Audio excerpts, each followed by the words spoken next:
No cost EMI पे आपने कोई सामान तो खरीद लिया ये सोच के कि आपको इंटरेस्ट नहीं देना पड़ रहा है, लेकिन कभी आपने ये सोचा ये प्रोसेस चलता कैसे है? क्योंकि एज पर आरबीआई गाइडलाइंस कोई भी बैंक 0% ब्याज रेट पे कोई लोन दे ही नहीं सकता है। ये पूरा सिस्टम चलता कैसे है, चलिए समझ लेते हैं। अब मान लीजिए कि आपने 50,000 का कोई फोन लेना चाहा कोई भी फ्लिपकार्ट या अमेजॉन प्लेटफॉर्म से। अब आपके पास एक साथ 50,000 रुपया नहीं है, अब आप उसको ईएमआई में लेना चाह रहे हो। तो जो ब्रांड होती है वो क्या करती है, वो बैंक के पास जाती है और वो कहती है कि आप इस प्रोडक्ट पे नो कॉस्ट ईएमआई का ऑप्शन दो। उसके बदले जो 12 से 14 16% आपका इंटरेस्ट रेट का जो अमाउंट होगा 4,000 5,000 रुपया, वो मैं आपको पहले ही दे देता हूँ। तो आप ग्राहक को नो कॉस्ट ईएमआई का ऑप्शन दो ताकि ग्राहक जो है इंटरेस्ट फ्री लोन देख के उसको मंथली ईएमआई के जरिए ये प्रोडक्ट खरीद ले। अब जो ब्रांड है उसका सेल्स वॉल्यूम बढ़ जाता है, बैंक को इंटरेस्ट पहले ही मिल गया ब्रांड की तरफ से तो उसका भी फायदा हो गया, और कस्टमर ये सोचता है कि ये नो कॉस्ट ईएमआई है, यानी कि मुझे कोई भी एक्स्ट्रा चार्जेस नहीं देना इंटरेस्ट के जरिए, तो मैं ये सामान खरीद लेता हूँ और महीने महीने में चुका दूंगा इसका पैसे। लेकिन आपने देखा होगा कि जब भी आप नो कॉस्ट ईएमआई चूज करते हो तो आप 199 रुपए प्रोसेसिंग फीस भरते हो बैंक को। तो देखो बैंक जो है वो डबल मुनाफा कमा रही है, पहले उसको इंटरेस्ट भी मिल गया ब्रांड से और उसने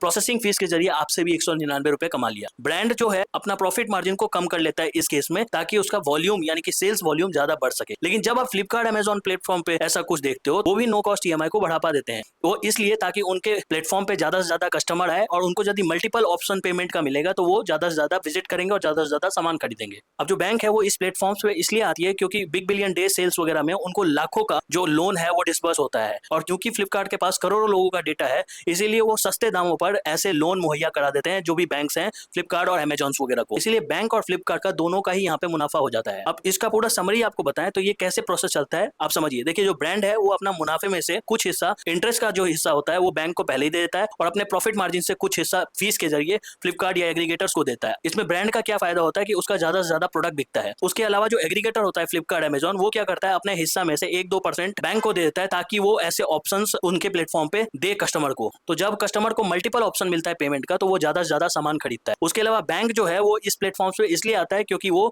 एक तरफ तो ब्याज से पैसा कमा रहा है, दूसरी तरफ प्रोसेसिंग फीस से पैसा कमा रहा है, तीसरी तरफ वो लोन और क्रेडिट कार्ड वगैरह सेल करके भी पैसे कमा रहा है। तो उसके लिए भी मल्टीपल ऑप्शन चेन खुल जाता है यहाँ पे पैसा कमाने का। और कस्टमर इसलिए नो कॉस्ट ईएमआई चूज करता है क्योंकि उसे ये लगता है कि वो इंटरेस्ट का कोई अमाउंट दे ही नहीं रहा है। लेकिन आपको ये गलतफहमी दूर करना पड़ेगा, नो कॉस्ट ईएमआई के जरिए आप वो भी सामान खरीद लेते हो जो आपको सही में रिक्वायरमेंट है ही नहीं। अब इन प्रोसेस को ट्रिप राइट एग्रीमेंट कहते हैं जहाँ पे 3 संस्था शामिल होते हैं। तो जब भी आप कोई नो कॉस्ट ईएमआई वाला चीज देखे तो आप ये मत समझिएगा कि ये इंटरेस्ट फ्री लोन्स है। ये सिर्फ आपको एमडीआर यानी कि मर्चेंट डिस्काउंट रेट पे आपको प्रोडक्ट दिया जा रहा है जिसका इंटरेस्ट पहले ही बैंक के तिजोरी में जा चुका है ब्रांड और एग्रीगेटर के द्वारा। बाकी आप कमेंट सेक्शन में जरूर बताइए कि नो कॉस्ट ईएमआई के बारे में इससे पहले आपको पता था। उसके अलावा अगर आप इस चैनल पे नए हैं तो ऐसे ही अपडेट के लिए हमें जरूर फॉलो या सब्सक्राइब कर लीजिए। धन्यवाद।